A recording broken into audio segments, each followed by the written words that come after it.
আজকের আমি তোমাদের দেখো ছানা ছাড়া ছানার জিলাপি বানিয়ে দেখাবো। আর দেখে বুঝতেই পারছো তোমরা দেখতে কতটা সুন্দর হয়েছে, তো খেতেও দুর্দান্ত। তো কীভাবে বানাচ্ছি চলো দেখে নেওয়া যাক। প্রথমে আমি এখানে নিচ্ছি একটা বাটির মধ্যে টক দই। এটা মিষ্টি দোকানের টক দই, এখানে আমি 50 গ্রাম নিচ্ছি।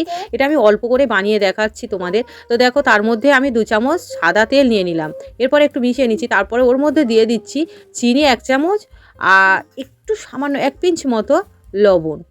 এবার মিষ্টি জিনিসে একটু লবণ পড়লে টেস্টটা সুন্দর হবে, সামান্য 1 পিঞ্চ। তারপর খুব ভালো করে মিশিয়ে নিলাম, দেখো খুব ভালো করে মিশিয়ে নিয়েছি।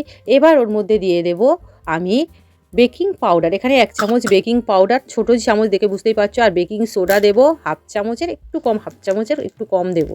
তো তারপরে খুব ভালো করে দুটো উপকরণ দেওয়ার পরে মেশাবো। আর দেখো এই সময় টক দইটা কিন্তু কাটতে শুরু করবে বা ফুলতে শুরু করবে, তোমরা দেখে বুঝতেই পারছো তো কীরকম কাটতে শুরু করেছে আর ফুলতে শুরু করেছে। এতে করে কিন্তু মানে জিলাপিটা খুব নরম সফট হবে, মানে খুব ফুলবে আর কি। এবার এটা দিলাম 1 চামচ মতো কর্নফ্লাওয়ারটা দিলে কিন্তু জিলাপিটা খুব নরম সফট হবে, দেখে বুঝতেই পারবে তোমরা বানানোর পরে। তারপরে খুব ভালো করে এটা আমি মিশিয়ে নিলাম। এবার 1 কাপ ময়দা নিলাম, এই কাপে তো যতটা লাগবে ততটাই দেবো। আমি অল্প অল্প করে কিন্তু দেবো, পুরো একসঙ্গেই ঢালবো না, আমার যতটা প্রয়োজন ততটা। কারণ খুব টাইট করে তো এটা মানে শক্ত করে মাখা যাবে না, একটু নরম করে একটু লেই করেই মাখতে হবে। এটা কিন্তু রাখার পরে টান হয়ে যাবে। তো দেখো আর আমি দিলাম না, এবার হাত দিয়ে একটু মেখে নেবো খুব ভালো করে। হাত দিয়ে মোটামুটি আমার পুরোটাই কিন্তু লাগলো না 1 কাপের মধ্যে। তো তোমরাও এইভাবেই বানাবে দেখো। তারপরে হাত দিয়ে মোটামুটি এই রকম করে নরম করে আমি মেখেছি। তো এই রকম নরম হবে, এটা আমি রেস্টে রেখে দিই। এবার চলো এটা রেস্টে থাক এখন। এবার আমি চিনির শিরাটা বানিয়ে নিই। তার জন্য গ্যাসের মধ্যে একটা সসপ্যান বসিয়ে দিলাম। এবার সসপ্যানের মধ্যে আমি কী করছি, 1 কাপ চিনি দিয়ে দিচ্ছি। 1 কাপ চিনি দিলাম, তারপরে ওই 1 কাপই জল দিলাম। জল দিয়ে আমি চিনির শিরাটা ফুটতে দেবো। 1 কাপ চিনির জন্য 1 কাপই জল। তারপরে আর জিলাপিটার একটু টেস্ট বাড়ানোর জন্য 2টো এলাচ একটু ফাটিয়ে বা ছিঁড়ে একটু দিয়ে দিলাম। এতে করে শিরাটার টেস্ট ভালো হবে আর জিলাপিটাও খেতে ভালো লাগবে। তো তারপরে কিন্তু আমি ভালো করে এটা শিরাটা রেডি করছি। দেখো ফুটে গিয়েছে, ফোটানোর পরেই কিন্তু আমি 2 মিনিট মতো শিরাটা বানাবো। মানে একটু তেল তেল যাতে হয়, একটু হালকা ছিট আসবে, মানে চ্যাটচ্যাটের মতো হবে, মানে তখনই শিরাটা বন্ধ করে দেবো। তো এখানে আমার একতারের দরকার নেই, একটু মানে ফোটার 2 মিনিট জাল করার পরেই বন্ধ করে দেবো। দেখো শিরা আমার কিন্তু একদম হয়ে গেছে। আমি গ্যাসটা এবার অফ করে দিলাম আর একটুখানি ওর মধ্যে দিয়ে দিয়েছিলাম কেশর।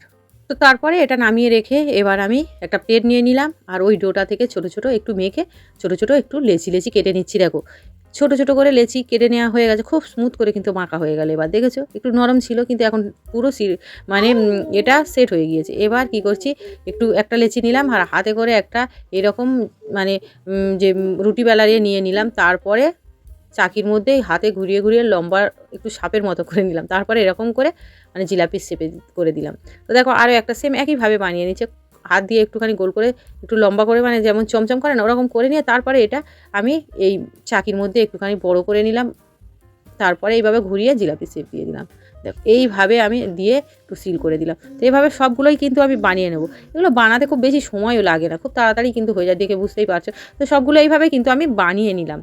তো দেখো 9টাই হয়েছে, আমার খুব বেশি হয়নি, ওর মধ্যে আমি যতটুকু নিয়েছি। এবার তেল বসিয়ে দিলাম, তেলটা একটু গরম করবো, খুব বেশি গরম না, মিডিয়াম গরম হলেই আমি ছেড়ে দিচ্ছি জিলাপিগুলো। এবার আমি গ্যাসের আঁচটা একদম লোতে রাখবো, তাহলে কি হবে ভালো করে কুকটা হবে, না হলে কিন্তু ভেতর থেকে কুক হবে না। তো দেখো তারপরে আস্তে আস্তে উল্টে পাল্টে সুন্দর কালার করে ভেজে নেব।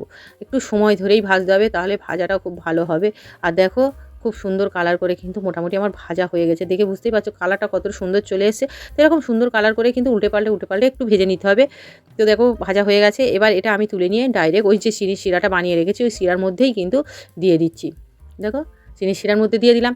তারপরে একটা চামচ দিয়ে একটু ঘেটে দিচ্ছি। দেখো একটা চামচের সাহায্যে আমি ঘেটে দিলাম একটুখানি, এইভাবে, হ্যাঁ একটুখানি ঘেটে দিলাম। তো ঘেটে দেওয়া হয়ে গেছে।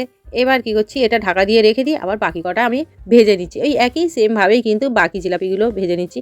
আর ভাজলেই হয়ে যাবে। 4 পিস রয়েছে আর 5 পিস প্রথম দিয়েছি, তো এটাও হয়ে গেছে। এটাও আমি ওই শিরার মধ্যেই কিন্তু দিয়ে দিচ্ছি। দেখো প্রথমবারেরগুলো কতটা ফুলে গিয়েছে। তো এবার কি করছি, এ কটাও রেখে দিচ্ছি। তো রেখে দেওয়ার পর এটাও ভিজিয়ে মোটামুটি রেখে দিই, কিছুক্ষণ পরে দেখাচ্ছি। তো দেখো 10 মিনিট পরে আমি দেখছি আর শিরাতে একটুও শিরা নেই। আমি প্রথমবারেরগুলো তুলে নিলাম আর তারপরে আমি হাফ কাপ চিনি দিয়ে আবারও শিরা বানিয়ে আমি দ্বিতীয়বারগুলো দিলাম। এটা আমি ভিডিও তোমাদের দেখিয়ে দিচ্ছি। তো দেখো এটা কতটা ভেতরে আর মানে সমস্যা আছে। তো দেখো এখনও ভিতরে কিন্তু আরও একটুখানি রস ঢুকতে বাকি আছে। তো তার মানে এগুলো আরও শিরার মধ্যে যেহেতু মাত্র মানে ভাজার সময়টা 10 মিনিট দিয়েছি, তো আর একটু লাগবে। তো সেই জন্য আবারও আমি এগুলো কিন্তু ভিডিওটা তোলার পরে শিরার মধ্যে দিয়ে দেবো, দিয়ে এটা সারা রাত ভিজুক। কালকের আমি এটা দেখবো কেমন। তো পরের দিন কিন্তু দেখেছিলাম একদম ঠিকঠাকভাবেই কিন্তু রস ঢুকে গিয়েছে। তো আর পরের দিন আমি ভিডিও বানাইনি। তো তোমরা এইভাবে একটু বেশি শিরা করবে, তো ভালো হবে। ধন্যবাদ সবাই।